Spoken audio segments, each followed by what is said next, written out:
بسم اللہ الرحمن الرحیم۔ السلام علیکم۔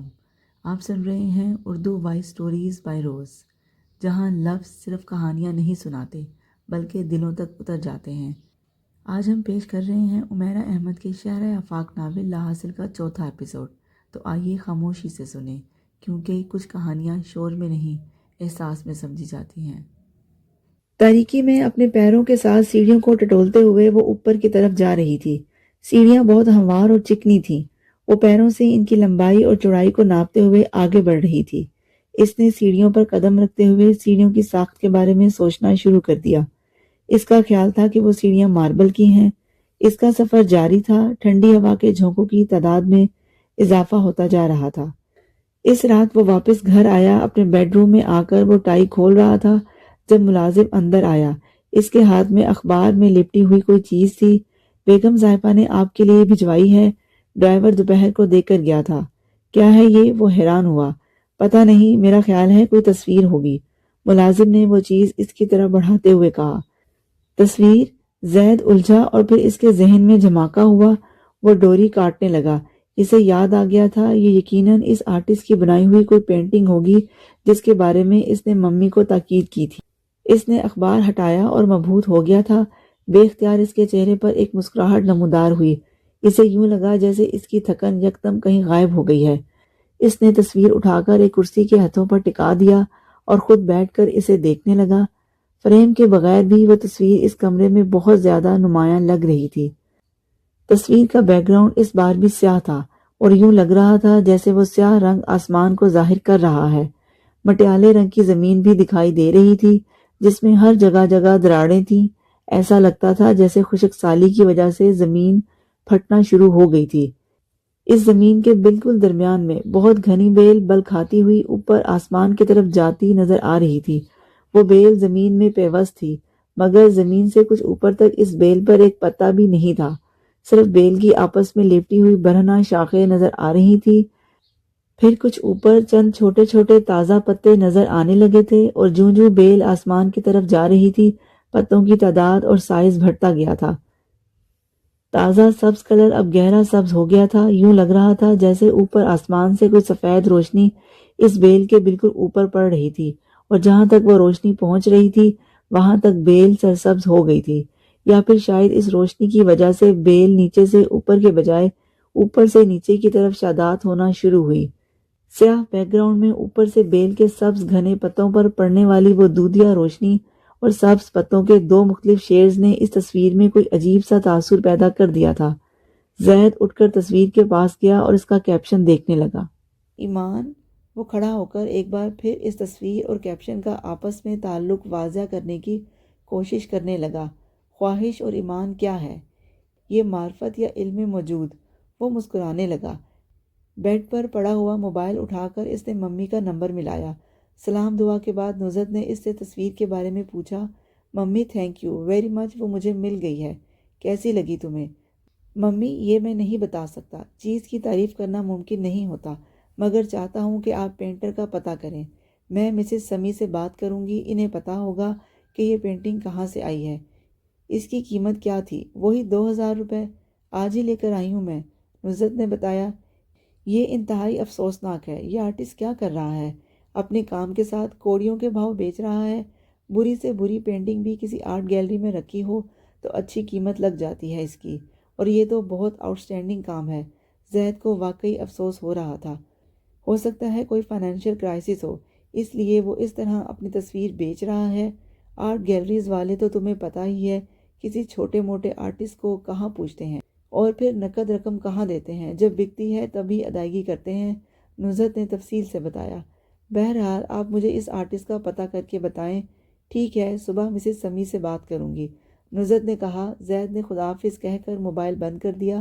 وہ ایک بار پھر اس تصویر کو دیکھنے لگا۔ نصرت نے دوسرے دن مسز سمی سے بات نہیں کی، وہ بھول گئی تھی کہ زید نے ان سے کوئی کام کہا ہے۔ دوسری طرف زید کو بھی انہی دنوں سنگاپور جانا پڑا۔ وہاں سے وہ فیکٹری کی کچھ مشینری خریدنے کے لیے کوریا چلا گیا۔ 1 ماہ بعد جب وہ واپس آیا تو ای پی بی کی طرف سے بیرون ملک میں ہونے والے کچھ تجارتی میلوں کی تاریخیں آ چکی تھیں۔ وہ ان میں مصروف ہو گیا۔ وہ تصویریں مکمل طور پر اس کے ذہن سے نکل گئیں۔ کلب میں دوبارہ کوئی پینٹنگ نہیں آئی۔ جسے نصرت خریدتی اور زید کو دوبارہ وہ آرٹسٹ یاد آتا۔ ماما جان کے ساتھ یہ اس کا پہلا اختلاف نہیں تھا، اس کی پوری زندگی ہی اختلافات سے بھری ہوئی تھی۔ وہ زندگی میں کبھی بھی اپنے ماحول سے مطمئن نہیں رہی تھی۔ اس کی بنیادی وجہ مریم کا یہ خیال تھا کہ ان کا یہ ماحول بہتر ہو سکتا تھا اگر ماما جان، اور اگر یہ اسے ہمیشہ تکلیف پہنچاتا رہا۔ جوں جوں وہ عمر کی سیڑھیاں چڑھ رہی تھی، اس کا یہ ڈپریشن بڑھتا جا رہا تھا۔ اسے خود سے وابستہ ہر چیز سے نفرت تھی، اپنے ماحول سے، اپنے گھر سے، وہاں موجود چیزوں سے، اس محلے کے لوگوں سے، ان ٹوٹی گلیوں سے، اپنے سبزی اور پھل فروش باپ کی اس دکان سے جو اس کے گھر کے رستے میں آتی تھی۔ وہاں سے گزرتے ہوئے اس کی ہتھیلیوں میں پسینہ آتا اور چہرہ سرخ ہو جاتا۔ اس نے وہاں سے گزرتے ہوئے کبھی سر اٹھا کر اس دکان پر موجود شخص کو دیکھنے کی کوشش نہیں کی۔ وہ جہاں تعلیم حاصل کرنے جاتی تھی، وہاں اس کے باپ کا یہ پیشہ کتنے لوگوں کو کہکے لگانے پر مجبور کر سکتا تھا۔ وہ اندازہ کر سکتی تھی، میں ان میں سے نہیں ہوں، میں ان میں سے ہوں ہی نہیں۔ وہ ہر دفعہ محلے سے اس دکان کے سامنے سے گزرتے ہوئے ایک منتر کی طرح یوں یہ لفظ دہراتی رہتی جیسے کسی جادو کے لیے کوئی توڑ کر رہی ہو۔ پھر جب اس کے باپ کی وفات ہو گئی تو اسے اپنے اندر ایک بہت کمینہ سا اطمینان محسوس ہوا۔ کم از کم اسے شرمندہ کرنے والی چیزوں میں سے ایک کی کمی ہو گئی تھی۔ اب کبھی اسے دکان کے سامنے سے گزرتے ہوئے اس طرح سر جھکانا نہیں پڑے گا، کیونکہ اس سبزی کی دکان کے ساتھ اس کا کوئی تعلق نہیں رہا تھا۔ مگر اس کے لیے قابل اعتراض چیزوں کی لسٹ بہت لمبی تھی، اور شاید یہ لسٹ لمبی ہی رہتی اگر NCA میں گریجویشن کے آخری سال اسے ان تمام چیزوں سے فرار کا موقع اپنے سامنے نظر آنا نہ شروع ہو جاتا۔ اس کی زندگی میں بہت غیر معمولی حالات میں ایک شخص آ گیا تھا، اور اس شخص کی آمد نے اس کے لیے ہر چیز کو بدل کر رکھ دیا تھا۔ کیا بندہ ہے یار! عائزہ درانی کی آواز میں رشک تھا یا ستائش، مریم کو اندازہ نہیں ہوا، لیکن اس نے گردن موڑ کر ادھر ضرور دیکھا جس سمت وہ دیکھ رہی تھی۔ ان سے چند فٹ کے فاصلے پر نیوی بلو ٹی شرٹ اور سیاہ جینز میں ملبوس ایک دراز قد شخص نائلہ حبیب اور صوفیہ علی کے ساتھ باتوں میں مشغول تھا۔ ویری گڈ لکنگ یار! مریم نے ہلکی سی سیٹی کے ساتھ عائزہ کی بات کی تائید کی۔ مریم نے اپنے دل میں اعتراف کیا، ان دونوں کی تعریف بیجا نہیں تھی۔ وہ شخص واقعی بہت ہینڈسم تھا۔ NCA میں وہ روز ایسے بہت سے چہرے اور لوگ دیکھتی تھی جنہیں بار بار دیکھنے کو دل چاہتا ہے یا پھر جن پر نظر بے اختیار ٹک جاتی ہے، مگر اس شخص میں خوبصورتی کے علاوہ وقار بھی تھا۔ اس کے کھڑے ہونے کا انداز، چہرے اور ہاتھوں کی حرکات میں عجیب سا ٹھہراؤ تھا۔ مریم نے اس کے چہرے سے نظریں ہٹا لیں۔ وہ ایک بار پھر اپنے ہاتھوں میں پکڑی ہوئی اسائنمنٹ دیکھنے لگی، مگر احساس ہو گیا تھا کہ اب یہ کام ممکن نہیں رہا۔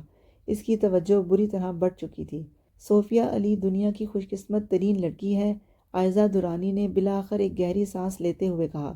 کیوں، یہ اچانک اس کی خوش قسمتی کا انکشاف کیسے ہوا تم پر؟ مریم نے ایک بار پھر چپس کھانے شروع کر دیے۔ اگر کالج میں 20 اچھے چہرے ہوں اور ان میں سے 19 صوفیہ کے دیوانے ہوں تو یقیناً اسے خوش قسمتی کے علاوہ اور کیا کہا جا سکتا ہے؟ عائزہ درانی نے چپس کے پیکٹ میں ہاتھ ڈالتے ہوئے کہا۔ اور اس سے بھی دردناک بات یہ ہے کہ اس کالج میں آنے والا ہر ہینڈسم شخص کسی نہ کسی حوالے سے صوفیہ سے منسلک ہوتا ہے۔ اب اسی شخص کو دیکھ لو تم، میں نے آج پہلی بار اسے دیکھا ہے، اور وہ بھی صوفیہ کے ساتھ۔ ماننا پڑے گا یار، صوفیہ میں کوئی ایسی بات ہے جس نے اسے ہیلن آف ٹرائے بنایا ہوا ہے۔ کالج بھرا ہوا ہے خوبصورت لڑکیوں سے، مگر صوفیہ صوفیہ ہے۔ اگر کالج میں بیوٹی کنٹیسٹ ہو تو مجھے یقین ہے کہ ٹائٹل صوفیہ ہی جیتے گی۔ عائزہ درانی بڑے کھلے دل سے صوفیہ کی تعریف کر رہی تھی۔ مریم کے لیے اسائنمنٹ کو دیکھنا اور بھی مشکل ہوتا جا رہا تھا۔ ابھی بھی دیکھو کس قدر مشکل ہے اس بندے کے لیے صوفیہ کے چہرے سے نظر ہٹانا، عائزہ ایک بار پھر کہہ رہی تھی۔ مریم نے سر اٹھا کر ان لوگوں کی طرف دیکھا۔ وہ شخص صوفیہ پر نظریں جمائے ہوئے تھا۔ وہ واقعی کسی اور حیثیت کی طرف متوجہ نہیں تھا۔ ویسے مجھے لگ رہا ہے میں نے اس شخص کو پہلے کہیں دیکھا ہے، مگر کہاں؟ عائزہ نے اچانک کچھ سوچتے ہوئے کہا۔ کمال ہے، تمہیں بھی یہی لگ رہا ہے؟ مجھے بھی یہی افسوس ہوا تھا جیسے میں اس شخص کو پہلے کہیں دیکھ چکی ہوں، مریم نے کہا۔ کیوں مریم، تمہیں بھی ایسا نہیں لگ رہا جیسے تم اس شخص کو پہلے دیکھ چکی ہو؟ اس بار عائزہ نے مریم کو مخاطب کیا۔ وہ تینوں کالج کے کوریڈور کی سیڑھیوں میں بیٹھی ہوئی تھیں۔ پتہ نہیں، اس نے مختصر جواب دیا اور ایک بار پھر اپنی توجہ اسائنمنٹ پر کر لی۔ میرا خیال ہے وہ جا رہا ہے، عائزہ نے کمنٹری کی۔ وہ شخص اب صوفیہ سے ہاتھ ملا رہا تھا، پھر وہ لمبے لمبے ڈگ بھرتا ہوا ان کے بالکل سامنے سے گزرا۔ اس کے بائیں ہاتھ میں ایک موبائل تھا جس پر وہ چلتے ہوئے کوئی نمبر ڈائل کر رہا تھا۔ ان کے پاس سے گزرتے ہوئے اس نے ان لوگوں کی طرف ایک سرسری نظر ڈالنے کی بھی زحمت نہیں کی۔ اسے پاس سے دیکھنے پر مریم کو یکدم احساس ہوا جیسے وہ بھی اسے پہلے کہیں دیکھ چکی ہے۔ یار، یہ بندہ دور سے جتنا خوبصورت نظر آ رہا تھا، پاس سے اس سے زیادہ خوبصورت ہے۔ عائزہ درانی نے دور جاتے ہوئے اس شخص کی پشت پر نظریں جماتے ہوئے کہا، ہیلو صوفیہ۔ مریم نے یکدم صوفیہ کو اپنی طرف متوجہ کیا اور وہ نائلہ مسکراتی ہوئی ان کی طرف آنے لگی۔ میں صوفیہ سے اس کے بارے میں پوچھتی ہوں، مریم نے عائزہ سے کہا۔ یہ کون تھا یار؟ اس کے قریب آتے ہی عائزہ نے سوال داغا۔ یہ زید ہے، میرا کزن ہے، صوفیہ نے کچھ فخریہ انداز میں تعارف کروایا۔ صرف کزن یا کچھ اور بھی؟ وہ عائزہ کی بات پر بے اختیار دلکش انداز میں ہنسی۔ ابھی تو کزن ہے، اور کا پتہ نہیں۔ وہ چند لمحے اسے دیکھتی رہی، دل عجیب سی بے چینی سے بھر گیا، مگر وہ نہیں جانتی تھی کہ جسے وہ اجنبی سمجھ رہی ہے وہ اس کی زندگی کا سب سے جانا پہچانا نام ہے۔ وہ اٹھ کر وہاں سے چلی تو گئی، مگر اگلے ہی لمحے ہونے والی ملاقات اس کی دنیا کا نقشہ بدل دینے والی تھی۔ اگر وہ ایک قدم اور آگے بڑھ جاتی تو شاید اسے سچ اسی لمحے معلوم ہو جاتا، مگر تقدیر نے یہ راز اگلے دن کے لیے سنبھال رکھا تھا۔ تو یہ تھا لا حاصل کا آج کا ایپیسوڈ، مگر کہانی ابھی ختم نہیں ہوئی، کیونکہ بعض سچ ایسے ہوتے ہیں جو سامنے آ کر بھی مکمل نہیں ہوتے۔ اگلی قسط میں ایک ایسا فیصلہ ہوگا جو سب کچھ بدل سکتا ہے۔ کیا یہ انجام ہوگا یا ایک نئی ابتدا؟ جاننے کے لیے میرے ساتھ رہیے گا، اور اگر آپ کو یہ انداز پسند آیا ہو تو لائک، شیئر اور سبسکرائب ضرور کیجیے گا۔ ملتے ہیں اگلے ایپیسوڈ میں۔